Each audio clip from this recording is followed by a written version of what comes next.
Salut à tous, salut à toutes, c'est Naruto et Naruto 1 et aujourd'hui on se retrouve, nouvelle vidéo parce que je suis allé à l'avant-première du film Hors Normes, réalisé par les réalisateurs d'Intouchables, Olivier Nakache et Eric Toledano. Je me rappelle pas exactement de leur prénom donc j'ai regardé sur Wikipédia. Alors, ce film, en fait c'est un film qui parle d'une association qui aide les autistes et en fait cette association, elle est illégale selon la loi. Et en fait tout ce qui se passe dans le film, c'est qu'on suit le quotidien de cette association qui accueille des autistes jour et nuit, mais pas des autistes Asperger, hein, des autistes de bas niveau. Donc en fait des autistes soit qui ne parlent pas, soit qui sont violents, des choses comme ça. Je vous ai filmé la discussion qu'il y a eu après le film avec les réalisateurs. C'est parti. Merci. Je crois que c'est vraiment le mot parce que vous nous avez offert un film étonnant, bouleversant, injuste aussi. Parce que ce qu'on découvre, en tout cas moi j'ai découvert dans ce film, c'est beaucoup d'injustice, une société qui cache des gens et qui ne met rien en place pour les accueillir normalement. Le mot égalité là est oublié pour ces gens-là. Moi c'est ce que j'ai découvert dans ce film et après on va vous laisser la parole bien évidemment, je vais vous laisser. Mais moi j'ai découvert au fil du film que tout ça était vrai et c'est ce qui m'a profondément choqué. Pourquoi ce choix de thème ? Pourquoi cet autisme, comment on peut le qualifier, de profond, de sévère, je crois que c'est le terme. Pourquoi ce choix-là ? Bonsoir, d'abord. Merci. Merci beaucoup, on est très émus d'être devant vous. C'est la première fois qu'on vient dans ce cinéma-là, donc on est très émus de vous présenter ce film-là qui est pour nous très important. Ça fait une vingtaine d'années qu'on connaît les deux protagonistes qu'incarnent Vincent Cassel et Reda Kateb, donc vous aurez compris, c'est une histoire vraie. On n'a pas inventé grand-chose et leur travail nous a impacté dès la première seconde où on est rentré dans ces associations-là et on n'a pas cessé d'être à leur contact et de trouver leur travail incroyable, tant évidemment leur travail avec ces jeunes les plus vulnérables de notre société, étant leur travail aussi de réinsertion de tous ces jeunes des quartiers qui deviennent des référents, alors que d'habitude on les appelle pas tellement des références dans notre société. Donc il y a beaucoup de thèmes qui nous touchent dans toutes ces problématiques-là, et c'est pour ça qu'on a mis un petit peu de temps à se jeter dans cette aventure-là. Mais voilà, donc on est très ému de vous le présenter, et c'est vrai que voilà, dans ce film, c'est un mélange constant entre le cinéma et la réalité et le cinéma, entre les vrais éducateurs, les jeunes vulnérables, Vincent Cassel et Reda Kateb, qui sont de grands acteurs, donc on avait envie de tout mélanger. Je sais que dans la salle, il y a ceux qui vont découvrir comme moi cet univers-là, puis il y a ceux qui le connaissent, notamment à travers l'association Autisme 65. D'ailleurs, je crois que le président est là, dans la salle. Alors, comme j'ai une très mauvaise vue, il va lever la main. Peut-être qu'il pourrait nous dire un petit mot. Ah ben oui, il est là-haut. Un petit mot. Alors juste, je ne suis pas président, mais vice-président. La présidente, elle est dans la salle et l'émotion est toujours forte pour nous parents d'enfants autistes. Donc pour ceux qui me connaissent, alors bonjour Thomas, enchanté. Merci beaucoup pour ce film. Merci énormément pour l'image qu'elle renvoie, parce que moi je suis papa d'un enfant autiste Asperger. On en parle beaucoup quand on parle d'autisme, et là on voit la particularité de l'autisme un peu plus sévère, qu'on voit peu ou pas. Alors je sais que dans la salle il y a des professionnels, il y a beaucoup de personnes qui peut-être travaillent auprès de ce public. En tout cas votre film, ce qui nous renvoie, c'est que il y a une vraie réalité, il y a de la vie, et qu'est-ce qu'on fait avec tout ça quand on se sent démuni et seul quand on est parent face à l'administration, au refus des institutions. Et vous le montrez bien. Et ce que je trouve magnifique, c'est que, comme vous l'avez dit, il y a des réponses qui viennent de là où on les attend pas. Moi, ça me touche parce que je suis né dans le 93. Je pensais pas être là parmi vous ce soir pour parler. Et j'ai un enfant autiste, voilà. Et il y a beaucoup de chemins qui ont été faits par ces jeunes. Quand on n'a pas vécu Tarbes, moi j'y suis depuis 99, mais honnêtement, je suis arrivé ici, j'ai dit mais waouh, c'est calme. C'est très calme. Alors bon, il se passe des choses à Tarbes bien sûr, mais Mais il faut comprendre la réalité de ce qui est vécu dans la région parisienne. Et là, sur le périph', quoi, moi ça m'a foutu les frissons, j'ai passé mon permis là-bas. Je me dis, vous renvoyez quelque chose de super fort et vous avez réussi à nous amener vraiment dans l'histoire de ces enfants, de ces jeunes. Et c'est hyper touchant, voilà. Donc pour ceux qui sont dans la salle, qui me connaissent, vous savez combien je me contiens. C'est dur d'improviser là-dessus, mais en tout cas, en tant qu'association TISMA 65 sur Tarbes, ben nous, on est des parents. Il y a des personnes autistes, elles sont dans la salle aussi, certaines. Coucou. Et il y a des combats tous les jours. Et ces combats-là, quand on voit des films comme ça, on a envie de les poursuivre, quoi. On se dit que il y a un refus de partout, et pourtant ils ont trouvé, on pourrait dire, des semblants de solutions, parce que ça reste quand même, à mon sens, quand même des semblants de solutions quand la société ne prend pas. Eh bien, il y a des gens qui ont un cœur grand comme ça, il y a des merci avec des cœurs. Vous avez un cœur sur chaque i, et je pense que c'est le fond de votre film, quoi. Grand cœur. Merci. Qui raconte comment deux personnalités et leurs équipes, hein, parce qu'ils sont quand même pas seuls, il y a une centaine de référents qui travaillent d'éducateurs, d'infirmières, de psychothérapeutes, d'ergothérapeutes, de tout ce qu'on veut, qui s'est donné pour mission d'essayer d'inclure des enfants qui n'ont effectivement pas de place dans la société, mais de les inclure à tout prix, partout. Dans le monde du travail, comme vous l'avez vu avec les machines à laver, Monsieur Marchetti, dans les écoles, dans le sport, dans les loisirs, dans pas mal de choses. Alors évidemment, quand on décide de faire un film comme ça, il y a une question qui se pose. C'est est-ce qu'on prend des acteurs pour tout jouer ou est-ce qu'on essaye de les faire jouer? Et puisque ce film est censé raconter la vie de ceux qui essayent d'inclure les autres, on s'est dit que nous aussi, il fallait qu'on essaye. Donc on a mis du temps, mais on a fait le tour de pas mal d'associations. Et puis on a essayé d'initier la possibilité d'eux. Et tous les parents des associations ont dit OK. Donc tous les enfants de l'association ont joué dans le film. Quand vous voyez les scènes à la patinoire, au cheval, au basket, au foot, partout, c'est les enfants de l'association. Parfois il y avait des crises, parfois c'était compliqué, mais on a aussi pris leurs éducateurs comme acteurs. Eux maintenant ils s'appellent entre eux les éducateurs. Ils sont assez marrants, mais ils ont tous joué dans le film aussi. Et puis il y a Benjamin qui joue le rôle de Joseph, Benjamin Le Sieur, qui a été une révélation. On a fait un atelier de théâtre dans une association, dans un ESAT. Alors maintenant que vous avez le concours des initiales, est-ce que vous rappelez ce que c'est l'ESAT? Pas du tout. Établissement social d'aide par le travail. Maintenant on connaît tout, hein. On frime, mais avant on connaissait rien du tout. Et effectivement, on a fait un cours de théâtre et on a repéré Benjamin. Et Benjamin a travaillé avec nous pendant 30 jours. Il a fait son premier film. Il avait sa loge. Et ce qui est formidable, c'est que dans les histoires d'inclusion, il y a des résultats. Maintenant, on le sait parce qu'on a observé les associations, mais par exemple, quand on a rencontré ses parents, ils nous ont dit il y a quelques petits problèmes avec Benjamin. Il met pas de ceinture. Il n'aime pas qu'on lui touche les cheveux, donc vous ne pourrez pas le coiffer, et il boutonne pas ses chemises, etc.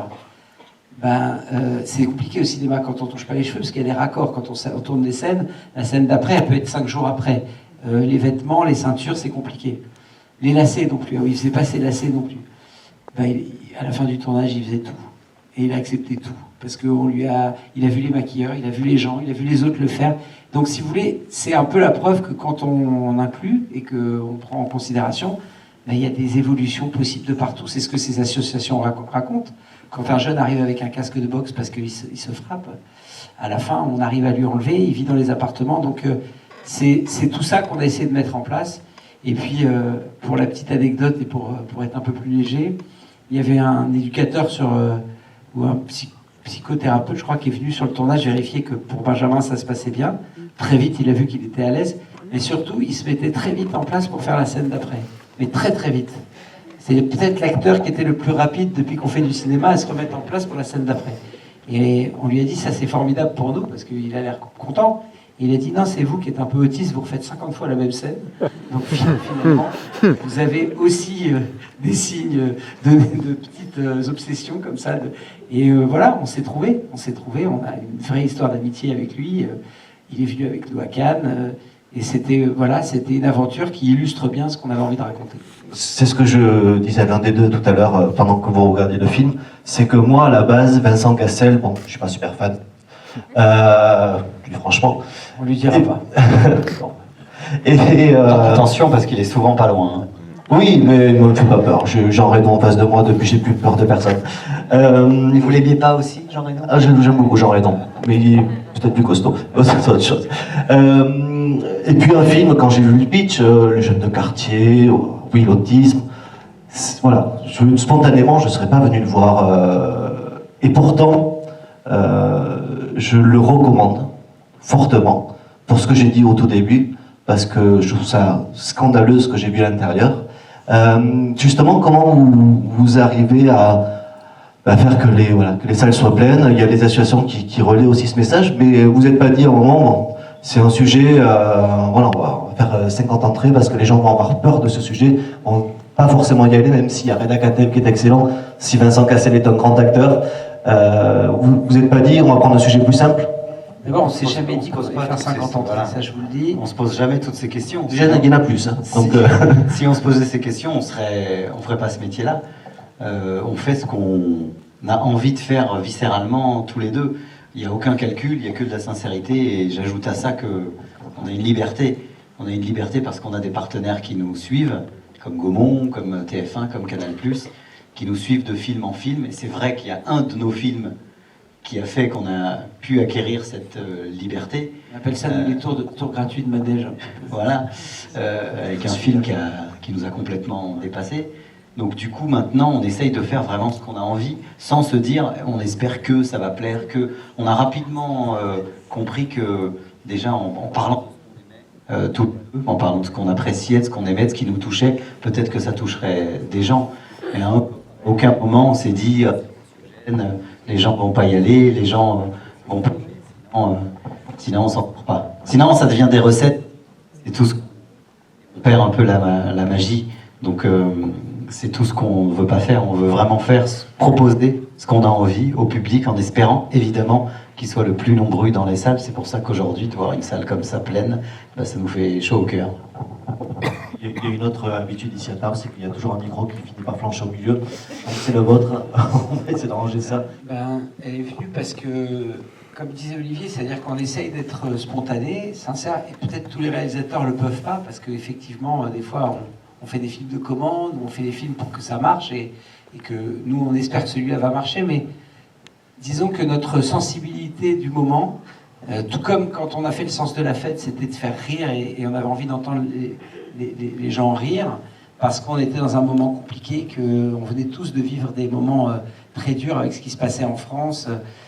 Là, on a ce sentiment un peu que la société se dévie vers un égocentrisme perpétuel, où tout le monde se regarde un peu le nombril, que quand vous allez dans les rayons des librairies, il y a beaucoup de trucs sur le développement personnel, le plaisir personnel, le bonheur personnel, et que à ce moment-là de notre existence commune, s'intéresser à des êtres qui sont au service des autres, et je prends l'exemple d'eux, mais on peut prendre tous les métiers des gens qui sont un peu dans le service à autrui, c'était aussi un tout petit peu valoriser d'autres parcours et d'autres valeurs qui nous correspondaient. Peut-être qu'on prend un peu d'âge aussi, et peut-être que...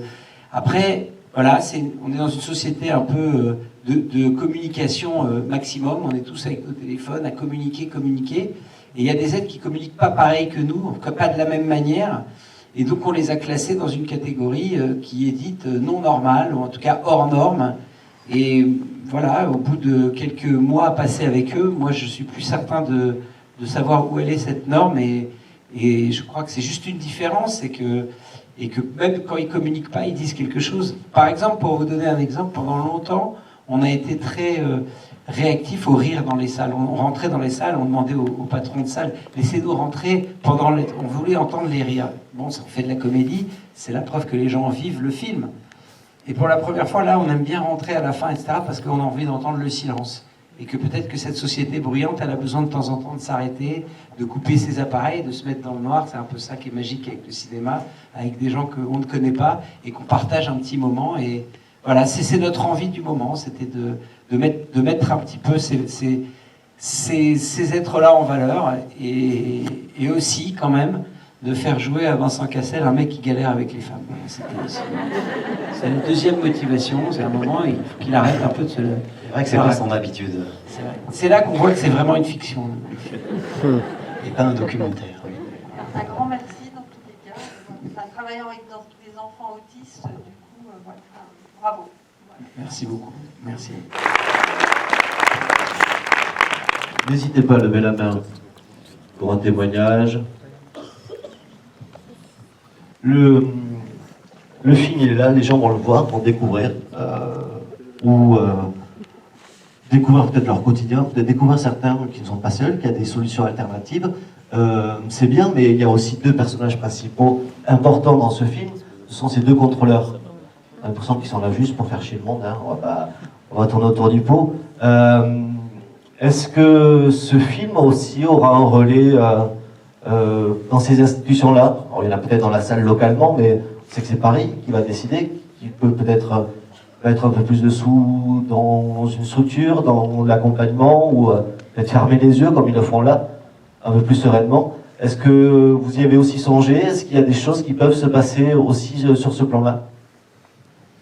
Il se passe des choses parce que cet après-midi, pour vous dire que justement les autorités savent et sont alertées sur ce problème de ce qu'on appelle les cas complexes, mais cet après-midi on a appris que la secrétaire d'État au handicap qui s'appelle Sophie Cluzel a rendu visite à l'association de Stéphane, qui est donc Vincent Cassel dans le film, et on sait aussi que l'Assemblée nationale organise une projection le 15 octobre pour les députés, donc oui, on va faire porter ce message, et ça pourra peut-être aider et faire évoluer les consciences. Après, ils ne nous ont pas attendus non plus, je crois qu'il y a beaucoup de gens qui travaillent sur le sujet. La chose la plus importante que j'ai compris, mais peut-être qu'il y a des professionnels dans la salle qui peuvent mieux en parler que moi, mais ce qu'on a compris, c'est que plus tôt on va diagnostiquer les enfants, plus tôt il y aura un diagnostic, moins il y aura de cas lourds comme ça. Parce qu'en vérité, s'ils sont violents, c'est parce que des fois, ils ont juste mal aux dents ou mal au ventre, mais qu'ils ne peuvent pas l'exprimer. Et donc, il faut potentiellement créer une relation et une communication, même si elle est créée dans l'enfance, pour avoir des informations, pour pouvoir les aider. C'est une sensibilité. On ne peut que espérer que ce film puisse porter quelque chose, éveiller les consciences. Ça, on en serait ravis. Après, on n'est pas non plus des militants ni des politiques, on a fait un objet de cinéma. L'objet de cinéma, il est fait pour questionner la société, et après, chacun part avec son questionnement et peut le faire évoluer, en discuter. Si déjà on a éveillé la question, on est content. Bon. J'ai eu un frère qui était en CAT à l'époque, qui est dans ces institutions, il y a un prix de journée, une dotation globale. Comment fonctionnent ces associations-là? Puisqu'elles ne sont pas reconnues, elles n'ont pas d'aide de la Sécu ou autre chose. Justement, c'est un maillage qui est très très complet pour, comme vous le dites, arriver à ce prix de journée. Chaque jeune a un prix de journée et ça coûte vraiment de l'argent. Il s'en occupe quasiment 24 heures sur 24. Donc c'est un maillage complet entre le département, l'ARS, les conseils régionaux. Ce sont la plupart des placements judiciaires. Ça veut dire que ce sont des juges. Au regard de la situation familiale de l'enfant, ils le placent chez Stéphane en obligeant les départements à payer un prix de journée. Donc tous se renvoient un petit peu la balle. Et évidemment, il y a également beaucoup de dons privés qui permettent à ces associations de tenir le coup en fait de mois en mois. Et c'est vrai que voilà, c'est là aussi évidemment le nerf de la guerre, c'est l'argent. Donc c'est pour ça qu'il faudrait qu'il y ait des enveloppes un peu plus conséquentes pour leur permettre de bien travailler et pour leur permettre de s'occuper vraiment. Ils font du 1 pour 1, donc il faut beaucoup de personnel, beaucoup de temps, beaucoup d'infrastructures qu'on manque. Il n'y en a vraiment pas assez en France, donc il reste encore du travail. Mais comme l'a dit Eric tout à l'heure, tout va dans le bon sens petit à petit, même si on a beaucoup de retard par rapport à d'autres pays. Je veux redire encore un immense merci en mon nom propre. Moi, je suis orthophoniste et j'ai une petite question à vous poser par rapport à une séquence qui est très drôle. J'ai rien compris au niveau des pictos, justement. Encore merci. J'allais vous demander ce que ça voulait dire fraise. Oui, alors on a peut-être un petit peu un imaginaire, mais bon. Donc merci beaucoup, voilà, parce que c'était magnifique, très émouvant, et je pense qu'il est très important que le maximum de personnes puissent se rendre compte effectivement que l'autisme il est à nos portes, on est tous différents, et qu'à partir du moment où on commence à avoir un petit peu de cœur, qu'on soit professionnel ou pas, qu'on soit formé ou pas, je pense qu'il est important de voir toujours les humains, et vous avez montré ça magnifiquement. Merci. Merci. Oui, parce qu'au-delà du cas des autistes que vous décrivez dans ce film, c'est en fait tous ceux qui sont, le titre est juste, hors normes dans notre société, où on voit que la société cache facilement tous ceux qui peuvent déranger, en tout cas qui ne rentrent pas dans les bonnes cases administratives. C'est aussi à travers cet exemple-là ce que vous avez peut-être souhaité montrer. Si vous voulez, ce qu'on a voulu montrer, ce que permet le cinéma, et c'est peut-être ce qu'on partage ce soir, c'est que on vit dans des concepts où on nous explique toujours des catégories, on nous donne des catégories, on nous dit par exemple qu'il y a des jeunes de banlieue, qu'il y a des autistes, qu'il y a c'est finalement un rangement dans des catégories, mais cette façon générique de donner les catégories donne une forme, quelque chose d'un peu anonyme, de général. Et le cinéma permet, c'est vrai, à un moment de se concentrer sur les visages, et c'est pas un hasard que finalement ce Valentin qui joue le rôle, parce que lui n'est pas un acteur, je pense que vous l'avez compris, est un acteur, pardon, pas un autiste. Il a ce casque, et donc pendant tout le film, on voit presque l'autisme de façon cachée, presque de façon imagée. On est dans la catégorie, mais à la fin, on lui enlève ce masque et on voit enfin son visage. Je pense que c'est ça qu'on a voulu dire et c'est ce qu'on essaye à chaque fois de dire, c'est-à-dire que derrière les catégories, il y a des noms, il y a des personnes, les autistes, et il y a Valentin. Et en connaissant un peu le parcours et en découvrant son visage, on lui donne aussi une identité qui l'enlève de la catégorie générale. Hein. D'ailleurs, quand on s'engueule avec quelqu'un, on le traite d'espèce de quelque chose, c'est-à-dire qu'on le remet dans une catégorie, parce que la singularité de chacun, elle a besoin d'avoir une vraie identité. Donc on a voulu mettre l'accent, et on a voulu dire à travers aussi le hors-norme, pour répondre plus précisément à la question, que finalement, la norme, il est bon de la questionner de temps en temps, parce que nous, on grandit, on évolue dans des sociétés où on nous dit, voilà, ça c'est normal, ça c'est pas normal, depuis petit, on accepte, on range, on sépare les gens dans plein de catégories, les riches, les pauvres, ceux qui sont de couleur, ceux qui sont de telle religion. Mais à un moment, ce qui est intéressant dans cette histoire, c'est que finalement, en étant un peu en dehors de toutes ces catégories, en étant hors des normes, l'humanité qui se dégage est beaucoup plus intéressante, et qu'il y a une énergie, et qu'ils sont tous au service d'un but commun, et voilà, et la norme, elle n'est pas toujours là où on croit qu'elle est. Voilà. Et d'ailleurs, dans le rapport qu'on voit à la fin du film, de l'IGAS, même les inspecteurs sont hors normes, puisque finalement, il la laisse ouverte, cette association, et elle est ouverte, même si c'est de côté un peu temporaire, il va falloir trouver des vraies solutions, mais ils ne peuvent pas la fermer. Donc, la norme, la marge, c'est quelque chose d'assez fluctuant, et c'est intéressant de temps en temps de la questionner. J'ai peut-être une question pour ceux qui font partie d'Autisme 65 ou qui vivent ça au quotidien. Est-ce qu'il existe dans nos territoires comme Tarbes des structures pareilles? Parce que là, on est sur la banlieue parisienne, donc, avec peut-être plus de moyens humains. Est-ce que dans des contrées Tarbes, Pau, des contrées comme les nôtres, ça existe aussi? Ou est-ce que justement ça manque ce genre de solutions alternatives? Qui pourrait me répondre dans la salle, quoi? Alors, à ma connaissance, sous cette forme-là, non. Par contre, il y a énormément de personnes qui sont investies de façon bénévole, bien souvent. Il y a malheureusement dans le département 65 peu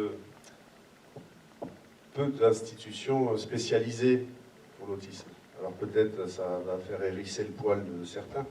Et quand je dis spécialisé, je parle vraiment dans l'idée que vous avez partagée tout à l'heure, d'amener ceux qui sont touchés par l'autisme à vivre une inclusion complète, totale dans notre société.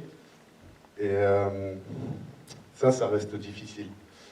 On a plutôt tendance à les mettre un petit peu à la marge et à essayer de faire ce qu'on peut. Et tout le combat qu'il y a à mener, c'est que, comme l'exemple de ce jeune qui va travailler dans cette entreprise, on voit bien toutes les difficultés, tous les freins qu'il peut y avoir. Et en même temps, on voit à la fin qu'il y arrive. Il a passé le pont. Bon, il n'a pas pu s'empêcher d'appuyer sur l'alarme. Et ça, on l'a vécu, on le vit dans le département. Il y a des enfants qui... aujourd'hui sont capables de prendre des transports en commun seuls. Il y a des jeunes qui sont capables de faire beaucoup de choses si on leur laisse l'espace pour le faire. Et la médecin, elle dit dans le film, nous on a des protocoles. Et ça, c'est aussi des normes. Et des fois, quand on reste dans la norme, on a du mal à laisser pleinement la vie s'exprimer de ces personnes-là. Voilà. Je dirais comme ça. Donc, il y a beaucoup de gens qui sont investis pour faire bouger les choses. Vous le disiez tout à l'heure, même l'État, dont plan Autisme 4, peut-être pas à la hauteur des attentes et des enjeux qu'il y a en France, puisque vous l'avez bien dit, il y a beaucoup de retard. Mais ça bouge, ça frémit, et je dirais que le sentiment des parents, souvent, c'est que on a l'impression que nos enfants sont des générations un petit peu sacrifiées. C'est-à-dire que ça va pas assez vite, quoi. Et la maman le disait bien dans le film, quoi. Il est petit, alors ça va, bon, ça va pas toujours quand c'est petit, mais vraiment, quand toutes les questions arrivent, les autistes adultes, le travail, ou même ne serait-ce que si je meurs, qu'est-ce qui va devenir? Waouh! Ouais. Ça, c'est des questions, une réalité. Beaucoup de parents ici dans la salle se la posent. Si je suis plus là, qu'est-ce qui devient? Parce que souvent, c'est porté par la famille, et quand la famille ne peut pas, des fois, les relais ne sont pas là, quoi.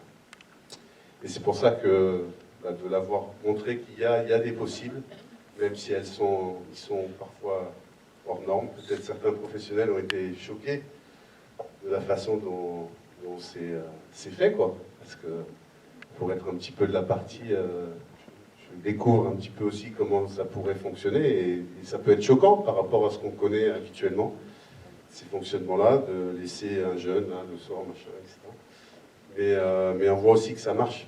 Et c'est ça le message aussi, de dire que chacun d'entre nous, on est tous différents, mais ceux qui le sont à nos yeux encore plus, eh bien, ils peuvent réussir aussi. Ils peuvent, et ils le font, si on leur laisse l'espace. Et c'est peut-être pas l'espace que nous on imagine, voilà, c'est toute la question. Alors, je ne sais pas si certains ont envie de s'exprimer. J'en vois des têtes là, Manu ou d'autres. Mais il ne faut pas hésiter, quoi, à bousculer aussi l'ordre établi pour faire bouger les choses, et ça fonctionne un petit peu comme ça. Et l'association essaye de faire ça au quotidien. Merci Thomas. Ce que vous avez réussi à faire aussi, c'est changer le regard qu'on a là-dessus. Quand on n'est pas concerné directement, je trouve que c'est aussi un plan positif. Un dernier mot, je vous laisse, Eric Toledano et Olivier Nakache. Quel message on peut transmettre avant le 23 octobre pour que les gens viennent voir ce film?